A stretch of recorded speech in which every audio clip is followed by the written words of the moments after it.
ಈ ಕಾರ್ಯಕ್ರಮವನ್ನು ಯಶಸ್ವಿಗೊಳಿಸಿರ್ತಕ್ಕಂಥ ಪಕ್ಷದ ಎಲ್ಲ ನಿಷ್ಠಾವಂತ ಕಾರ್ಯಕರ್ತರು, ವಿಶೇಷವಾಗಿ ನನ್ನ ಮಹಿಳಾ ಕಾರ್ಯಕರ್ತ ಸಹೋದರಿಯರೇನಿದ್ದೀರಿ, ಬೆಳಗ್ಗೆಯಿಂದ ಈ ಕಾರ್ಯಕ್ರಮದಲ್ಲಿ ಭಾಗವಹಿಸಿ ಸಭೆಯಿಂದ ಯಾರೂ ಎದ್ದು ಹೋಗಿಲ್ಲ. ಎಲ್ಲ ನಿಷ್ಠೆಯಿಂದ ಏನು ಪಕ್ಷದ ಒಂದು ಸಂದೇಶ ಈ ಕಾರ್ಯಕ್ರಮದ ಮುಖಾಂತರ ಬರ್ಬೋದು ಅಂತಕ್ಕಂಥದ್ದನ್ನು ಭಾಳ ಗಮನ ಇಟ್ಟು ತಾವೆಲ್ಲ ಕೇಳ್ತಾ ಇದ್ದೀರಿ. ನಿಖಿಲ್ ಕುಮಾರಸ್ವಾಮಿ ಅವರು ಸುದೀರ್ಘವಾಗಿ ಮಾತನಾಡಿದ್ದಾರೆ. ಅವರ ಮೂಲ ಉದ್ದೇಶಗಳೇನಿದೆ ಇವತ್ತಿನ ಕಾರ್ಯಕ್ರಮದ ಮುಖಾಂತರ ಮುಂದಿನ 50 ದಿನಗಳು ಆಗಸ್ಟ್ 16ನೇ ತಾರೀಕಿನವರೆಗೆ ಮೊದಲನೇ ಹಂತದಲ್ಲಿ ಸುಮಾರು 75-80 ವಿಧಾನಸಭಾ ಕ್ಷೇತ್ರಗಳಲ್ಲಿ ದಿನಕ್ಕೆ 2 ಕ್ಷೇತ್ರಗಳ ರೀತಿಯಲ್ಲಿ ಬೆಳಗ್ಗೆ ಕಾರ್ಯಕರ್ತರ ಮನೆಗಳಲ್ಲಿ ಉಪಹಾರ ಸೇವನೆ ಮಾಡಿ ಒಂದು ಕಾರ್ಯಕರ್ತರ ಸಭೆ, ನಂತರ ಮಧ್ಯಾಹ್ನ ಮತ್ತೊಬ್ಬ ಕಾರ್ಯಕರ್ತ ಮನೆಯಲ್ಲಿ ಊಟ ಮಾಡಿ ಇನ್ನೊಂದು ವಿಧಾನಸಭಾ ಕ್ಷೇತ್ರದ ಕಾರ್ಯಕ್ರಮ, ಈ ರೀತಿಯ ಒಂದು ಕಾರ್ಯಕ್ರಮದ ಯೋಜನೆಯನ್ನೇನು ಹಾಕೊಂಡಿದ್ದಾರೆ. ಅದರ ಜೊತೆಗೆ ಮಿಸ್ಡ್ ಕಾಲನ್ನು ಕೊಡ್ತಕ್ಕಂಥದ್ರ ಮುಖಾಂತರ ಈಗಿನ ಒಂದು ಟೆಕ್ನಾಲಜಿಯನ್ನು ಉಪಯೋಗ ಮಾಡಿ ಸುಮಾರು 50 ಲಕ್ಷ ಸದಸ್ಯತ್ವ ನೋಂದಣಿಯ ಕಾರ್ಯಕ್ರಮವನ್ನು ಗುರಿ ಇಟ್ಟಿಯನ್ನು ಹೊರಟಿದ್ದಾರೆ. ಒಂದು ಹುಮ್ಮಸ್ಸಿನಲ್ಲಿ ಹೊರಟಿದ್ದಾರೆ. ಆ ಹುಮ್ಮಸ್ಸು ಇವತ್ತು ಕಾರ್ಯರೂಪಕ್ಕೆ ಬರಬೇಕಾದ್ರೆ ಅವರು ಒಬ್ಬರಿಂದ ಸಾಧ್ಯ ಇಲ್ಲ, ಅದು ನಿಮ್ಮಿಂದ ಸಾಧ್ಯ ಇದೆ ಅಂತಕ್ಕಂಥದ್ದನ್ನು ಈ ಸಂದರ್ಭದಲ್ಲಿ ನಾನು ಹೇಳಬೇಕಾಗ್ತದೆ. ಬಹುಶಃ ಮೊದಲನೇ ಬಾರಿಗೆ ನಾನು ರಾಜಕೀಯವಾಗಿ ಸಕ್ರಿಯವಾಗಿ ಪಕ್ಷದ ಸಂಘಟನೆಗೆ ಪಾಲ್ಗೊಳ್ತಕ್ಕಂಥ ಒಂದು ಜವಾಬ್ದಾರಿ ನನಗೇನು ಬಂತು. ಕಳೆದ 18-20 ವರ್ಷದಲ್ಲಿ ಪ್ರತಿಯೊಂದು ಜವಾಬ್ದಾರಿಯನ್ನು ತೆಗೆದುಕೊಂಡು ಕೆಲಸ ಮಾಡ್ತಾ ಇದ್ದೆ. ಇದೇ ಪ್ರಥಮ ಬಾರಿ ನಾನು ಬಹುಶಃ ಯಾವ ಕಾರ್ಯಕರ್ತರಿಗೂ ದೂರವಾಣಿ ಕರೆನೂ ಮಾಡಲಿಲ್ಲ, ಯಾವ ಕಾರ್ಯಕರ್ತರಿಗೂ ಆಹ್ವಾನವನ್ನು ಕೊಡ್ತಕ್ಕಂಥದ್ದಕ್ಕೆ ನಾನು ನಿಮ್ಮಗಳನ್ನು ಕಾಂಟ್ಯಾಕ್ಟ್ ಮಾಡ್ತಕ್ಕಂಥದ್ದಕ್ಕೂ ಹೋಗಲಿಲ್ಲ. ಸಂಪೂರ್ಣ ಜವಾಬ್ದಾರಿಯನ್ನು, ಈ ಸಭೆಯ ಜವಾಬ್ದಾರಿಯನ್ನು ನಿರ್ವಹಣೆ ಮಾಡ್ತಕ್ಕಂಥದ್ದು ಒಂದು ಕಡೆ ನಮ್ಮ ತಿಪ್ಪೇಸ್ವಾಮಿ ಅವರಿದ್ದಾರೆ. ಪಕ್ಷದ ಕಚೇರಿಯಲ್ಲಿ ಕೂತು ಕೆಲವು ಕಾರ್ಯಕರ್ತರ ಸ್ನೇಹಿತರ ಜೊತೆಗೂಡಿ ಪ್ರತಿಯೊಬ್ಬರಿಗೂ ದೂರವಾಣಿ ಮುಖಾಂತರ ಪಕ್ಷದ ಪದಾಧಿಕಾರಿಗಳು ಪ್ರಮುಖರ ಒಂದು ಸಭೆಗೆ ಬರ್ತಕ್ಕಂಥ ಆಹ್ವಾನವನ್ನು ಅವರು ಒಂದು ಕಡೆ ಕೊಡ್ತಾ ಬಂದರು. ಇನ್ನೊಂದು ಕಡೆ ಪ್ರಥಮ ಬಾರಿ ನಿಖಿಲ್ ಕುಮಾರಸ್ವಾಮಿ ಅವರು ಬಹುಶಃ ಕಳೆದ ಚುನಾವಣೆಯಲ್ಲಿ ನಮ್ಮ ಪಕ್ಷದ ಅಭ್ಯರ್ಥಿಗಳಾಗಿ ಚುನಾವಣೆಯಲ್ಲಿ ಏನು ಸ್ಪರ್ಧೆ ಮಾಡಿದರು, ಅವರು ಎಲ್ಲರ ಒಂದು ಪಟ್ಟಿಯನ್ನು ಮಾಡ್ಕೊಂಡಿದ್ದಾರೆ. ಅದಷ್ಟೇ ಅಲ್ಲ, 2004ನೇ ಇಸವಿಯಿಂದ ನಮ್ಮ ಪಕ್ಷದ ಅಭ್ಯರ್ಥಿಗಳಾಗಿ ಯಾವ್ಯಾವ ಕ್ಷೇತ್ರದಲ್ಲಿ ನಮ್ಮ ಪಕ್ಷಕ್ಕೆ ಕನಿಷ್ಠ 25-30 ಸಾವಿರದಿಂದ 70,000-80,000 ಮತ ಪಡೆದಿದ್ದೀರಿ. ಈ ಎಲ್ಲ ಕ್ಷೇತ್ರಗಳ ಬಗ್ಗೆ ಒಂದು ಸರ್ವೆಯನ್ನು ಸಹ ಮಾಡಿಕೊಂಡು ಮೊದಲನೇ ಹಂತದಲ್ಲಿ 75-80 ಕ್ಷೇತ್ರಗಳ ಪ್ರವಾಸ ಹಮ್ಮಿಕೊಂಡಿರ್ತಕ್ಕಂಥದ್ದು. ಇವತ್ತೇನು ಕಳೆದ ಲೋಕಸಭೆ ಚುನಾವಣೆ ನಂತರ ಸಂಘಟನೆ ಸ್ವಲ್ಪ ನಿರ್ಲಕ್ಷ್ಯ ಇದೆ ಅಂತಕ್ಕಂಥದ್ದು ಒಂದು ದೋಷ ಇದೆ. ಒಂದು ಕಡೆ ನಾನು ದೆಹಲಿಗೆ ಹೋಗಬೇಕಾದಂಥ ಅನಿವಾರ್ಯ ಪರಿಸ್ಥಿತಿ, ನರೇಂದ್ರ ಮೋದಿ ಅವರ ಒಂದು ಆಹ್ವಾನದ ಮೇರೆಗೆ ದೆಹಲಿಯಲ್ಲಿ ಮಂತ್ರಿಯಾಗಿ ಕೆಲಸ ಮಾಡಬೇಕಾದಂಥ ಒಂದು ಅನಿವಾರ್ಯ ಪರಿಸ್ಥಿತಿ ಮತ್ತು ಕೆಲವು ರಾಜಕೀಯದ ಬೆಳವಣಿಗೆಗಳಿಂದ ಸ್ವಲ್ಪ ನಮ್ಮ ಪಕ್ಷದ ಸಂಘಟನೆ ಕುಂಠಿತ ಆಗಿದೆ. ಇಂಥ ಸನ್ನಿವೇಶದಲ್ಲಿ ನಿಖಿಲ್ ಕುಮಾರಸ್ವಾಮಿಯವರು ನನ್ನ ವೈಯಕ್ತಿಕವಾದಂಥ ರಾಜಕೀಯ ಬೆಳವಣಿಗೆಗಿಂತ ಹೆಚ್ಚಾಗಿ ಈ ಪಕ್ಷ ಉಳಿಬೇಕು, ಈ ಪಕ್ಷ ಬೆಳಿಬೇಕು ಅಂತಕ್ಕಂಥದ್ದು ಅವರಲ್ಲಿ ಏನೋ ಒಂದು ಛಲ ಇಟ್ಕೊಂಡು ಹೊರಟಿದ್ದಾರೆ. ನಾನೇನು ಅವರಿಗೆ ಇಲ್ಲ ಇವತ್ತು ಪಕ್ಷದ ಸಂಘಟನೆಗೆ ನೀನು ಮುಂದುವಗಪ್ಪ ಅಂತಕ್ಕಂಥದ್ದನ್ನು ಹೇಳಿಲ್ಲ. ಅವರಲ್ಲೇ ಏನೋ ಒಂದು ಕಾರ್ಯಕರ್ತರ ದುಡಿಮೆ ಇದೆಲ್ಲವನ್ನೇನು ಗಮನಿಸಿದ್ದಾರೆ. ಇಲ್ಲ ನನ್ನ ವೈಯಕ್ತಿಕವಾದಂಥ ಆಸೆ ಆಕಾಂಕ್ಷೆಗಳಿಗಿಂತ ಹೆಚ್ಚಾಗಿ ನನ್ನ ಪಕ್ಷ, ನನ್ನ ಪಕ್ಷದ ಕಾರ್ಯಕರ್ತರು ಮುಖ್ಯ ಅಂತಕ್ಕಂಥ ಹಿನ್ನೆಲೆಯಲ್ಲಿ ಅವರಿಗೇನು ನಿಮ್ಮಗಳ ಹತ್ತಿರಕ್ಕೆ ಸನಿಹಕ್ಕೆ ಬರ್ತಾ ಇದ್ದಾರೆ.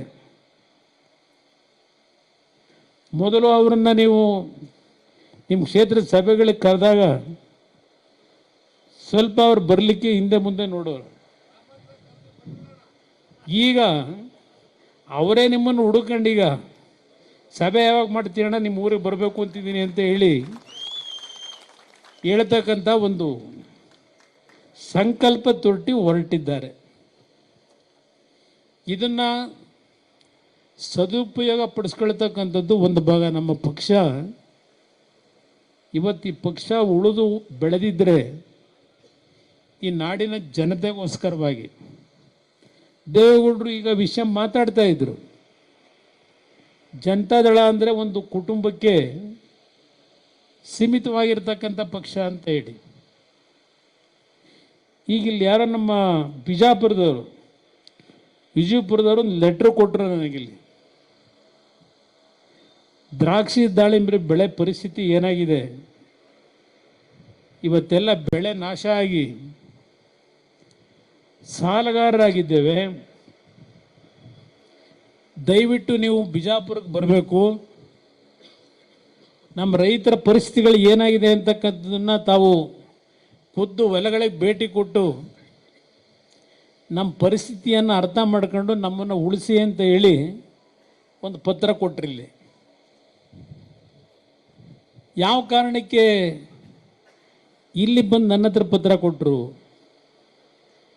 ಬಹುಶಃ ಇವತ್ತು ನಮ್ಮ ಮನೆ ಹತ್ರ ಬೆಳಗ್ಗೆ ಭಾಳ ಜನ ಬಂದಿದ್ದೀರಿ. ನೆನ್ನೆನೂ ಒಂದು ಹೆಚ್ಚು ಕಡಿಮೆ ಒಂದು 700-800 ಜನವೂ ಇದ್ರಿ.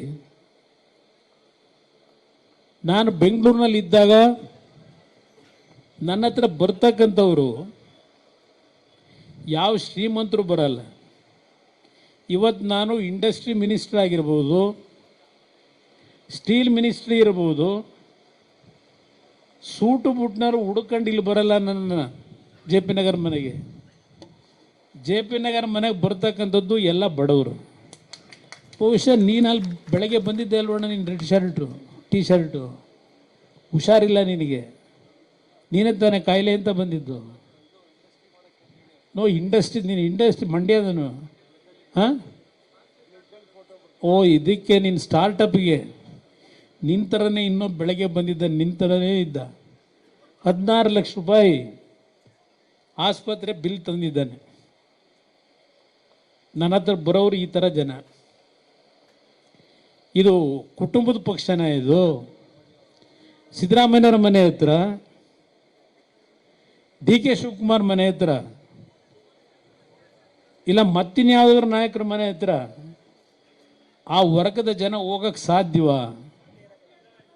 ಅವ್ರ ಕಷ್ಟ ಸುಖ ಕೇಳ್ತಕ್ಕಂಥದ್ದು ಅವರಲ್ಲಿ ಆ ಒಂದು ಹೃದಯ ವೈಶಾಲ್ಯತೆ ಇದೆಯಾ?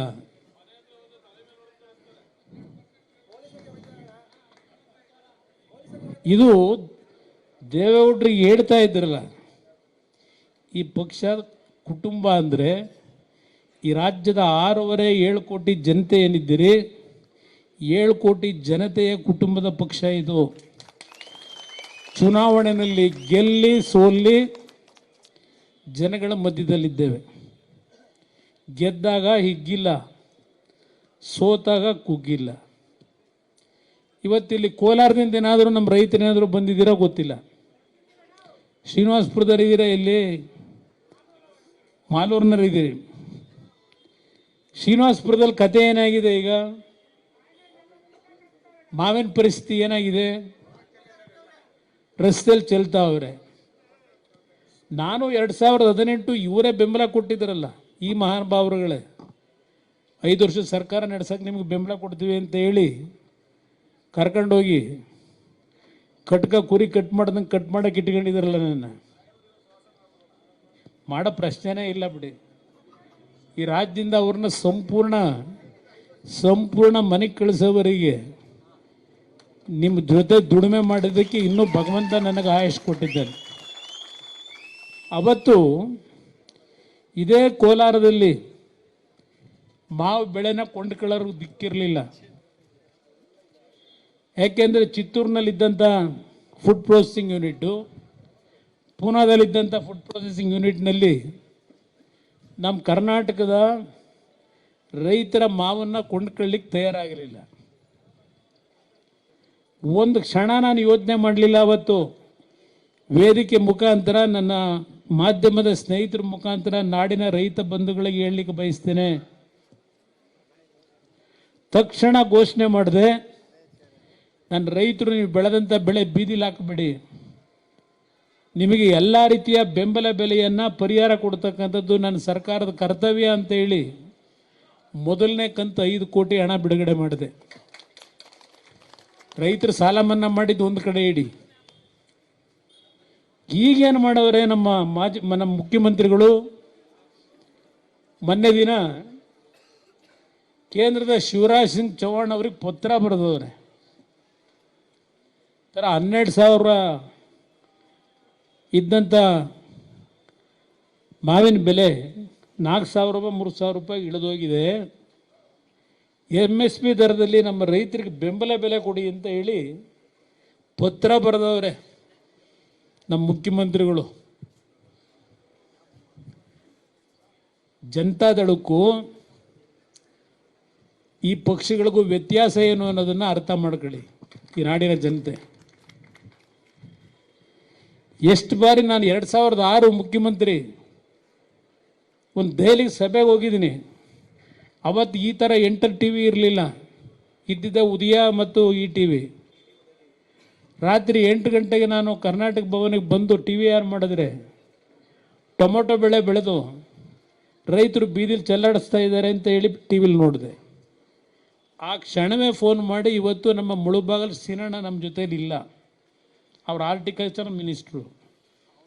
ತಕ್ಷಣ ಅವ್ರಿಗೆ ಹೇಳಿದೆ, ಬೆಳಗ್ಗೆ ನೀವು ರೈತರಿಗೆ ಹೋಗಿ ಹೇಳಬೇಕು, ಅಧಿಕಾರಿಗಳಿಗೆ ಹೇಳಿದ್ದೇನೆ 5 ಕೋಟಿ ಹಣ ಬಿಡುಗಡೆ ಮಾಡಲಿಕ್ಕೆ, ರೈತನಿಗೆ ಬೆಂಬಲ ಬೆಲೆ ಕೊಟ್ಟು ಟೊಮೊಟೊ ಖರೀದಿ ಮಾಡಬೇಕು ಅಂತೇಳಿ ಸೂಚನೆ ಕೊಟ್ಟೆ ಆ ಕಾಲದಲ್ಲಿ 2006.